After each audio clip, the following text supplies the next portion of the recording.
Pendekar Cisadane.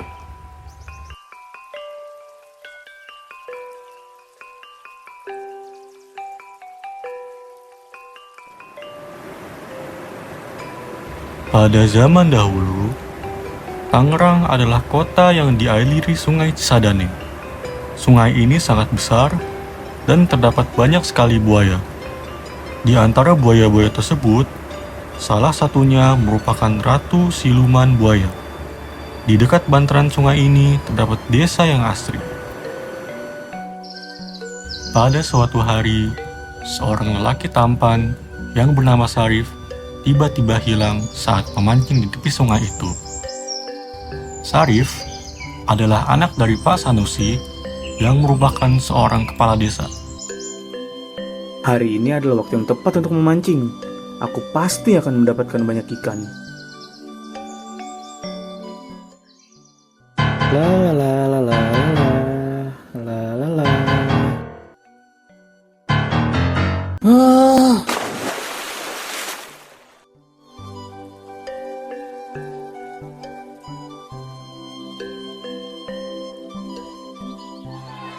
Anehnya, walaupun warga sudah berhari-hari mencarinya dengan menyusuri tepi sungai, tetapi tidak juga menemukannya.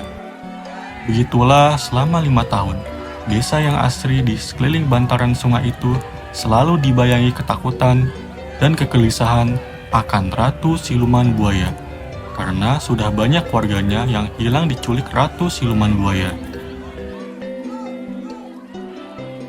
Selama itu pula, kabar burung tersebut sampai kepada seorang pemuda yang baik dan mempunyai kekuatan yang luar biasa. Pemuda itu datang dengan karisma seorang kesatria. Pemuda itu bernama Abi.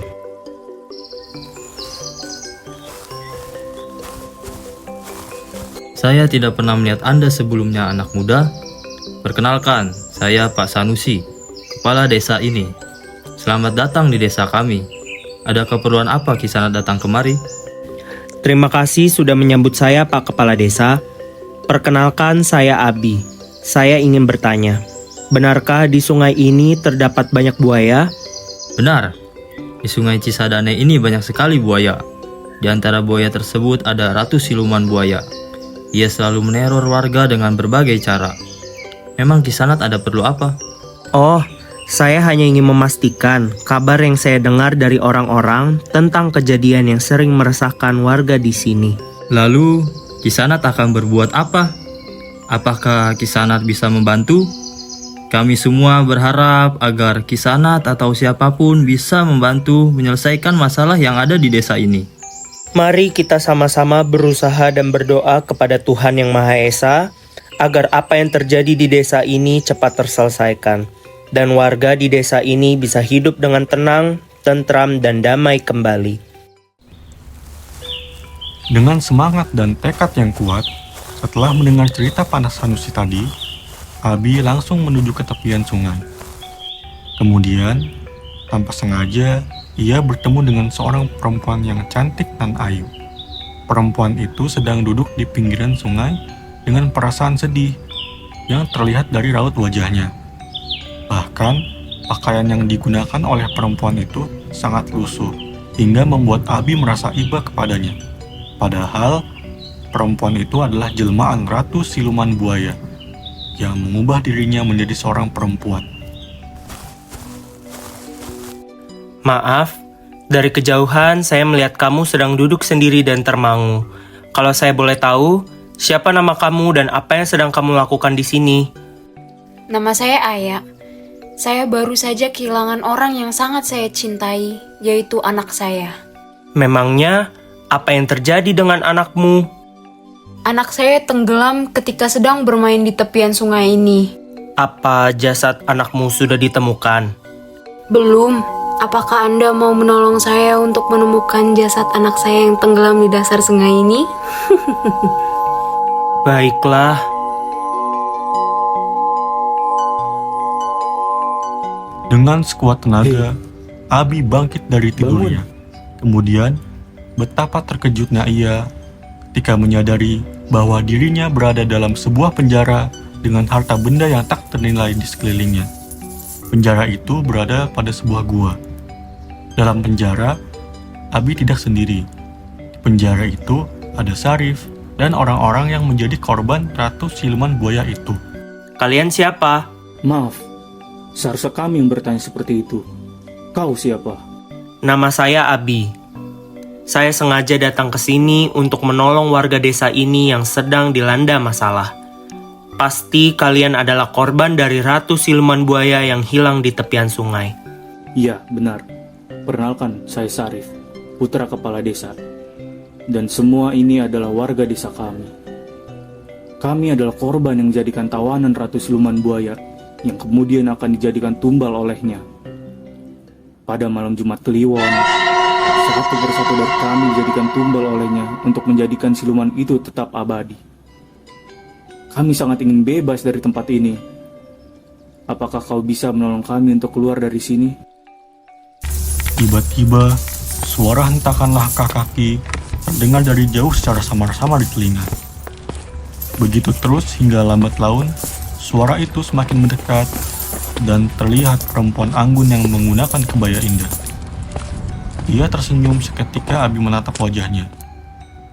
Dengan tersenduh dan menahan malu, perempuan itu berkata kepada Abi, Begini Abi, sebenarnya ini bukan gua biasa. Ini adalah kerajaan saya. Saya adalah ratu di kerajaan ini. Kerajaan ini merupakan sebuah alam gaib yang berhubungan langsung dengan alam nyata. Tapi hanya sayalah yang berkuasa untuk mengajak orang yang saya kehendaki untuk masuk. Setelah Ratu Siluman Buaya meninggalkan mereka, Sarif berbisik kepada Abi bahwa Ratu Siluman Buaya memiliki cincin permata yang menjadi mustika ajaib yang dapat membuatnya abadi. Cincin permata itu yang bisa mengeluarkan Abi dan semua tawanan di penjara Ratu Siluman Buaya. Alhasil, ia menjadi tahu selak-beluk tentang situasi gua Ratu Siluman Buaya ini. Abi mulai merencanakan dan mengatur waktu yang tepat untuk membebaskan semua tawanan yang selama ini ditahan oleh Ratu Siluman Buaya. Dengan kekuatan luar biasanya, Abi bisa keluar dari penjara dan pergi mencari cincin permata milik Ratu Siluman Buaya.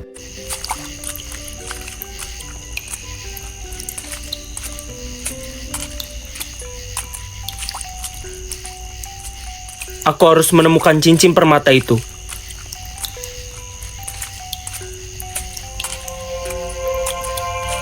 Kilauan ini, sepertinya aku sudah dekat. Sepertinya ini adalah cincin permata yang dikatakan oleh Sarif.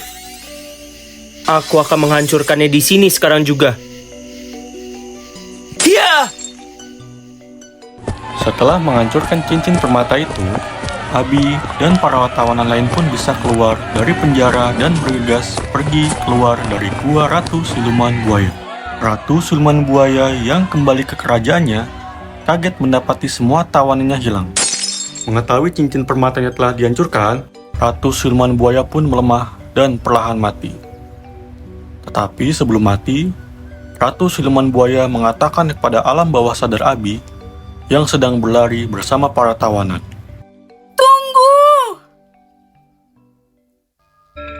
Aku kesal melihat manusia-manusia itu sangat egois dan tidak peduli terhadap sekitarnya.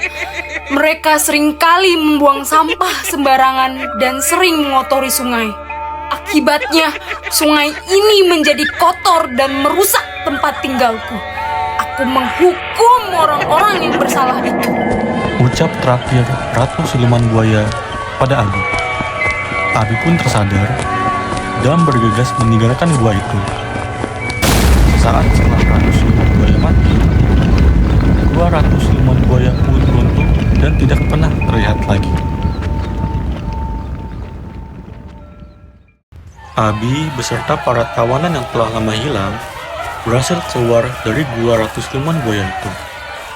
Masyarakat desa di tepian sungai Cisadane menyambut gembira karena Abi dapat membebaskan para warga yang menghilang di sungai itu. Nak, benarkah ini kamu? Iya ya, aku akhirnya bisa pulang. Syukurlah. Sangat bersyukur kamu selamat dan kembali. Maafkan aku, Ayah. Aku diculik dan baru bisa melarikan diri bersama Abi sekarang. Yang penting sekarang kamu sudah kembali dengan selamat. Ayah tidak pernah berhenti berdoa untuk keselamatanmu. Terima kasih, Ayah. Aku sangat merindukanmu. Ayah juga, nak. Sekarang kita bisa bersama lagi.